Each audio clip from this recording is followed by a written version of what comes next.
ஏண்டா நீங்க நியூ ஃபேஸா? ஆமா, அதுக்கு என்ன? அது ரொம்ப ரிஸ்க் ஆச்சேடா. பட் நாங்க கான்ஃபிடென்ட்டா இருக்கோம். ரெண்டு பேரும் face to face, eye to eye, கண்ணுல இருந்து அப்படியே லேசர் ரேஸ், அப்படியே அப்படியே. என்ன அந்த கண்ட்ராவி லவ் அட் ஃபர்ஸ்ட் சைட் தானே? அதுக்கான இவ்வளவு பில்டப் கொடுக்குற?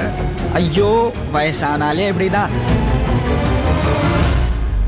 ஒரு ஹீரோங்கிறதுக்காக அவன் அதை செய்வான் இதை செய்வான் காதுல பூவை வைப்பீங்க, நாங்களும் வச்சுக்கிறோமா? எங்கேயும் எதுலயும் நம்ம ஜாதிக்காரன் தான் இருக்கணும். அதுக்கு தானே ராஜா ராஜசேகரன் உனக்கு இந்த மந்திரி பதவியை பிச்சா போட்டிருக்கான். உங்க வில்லன் தான்டா பழசு.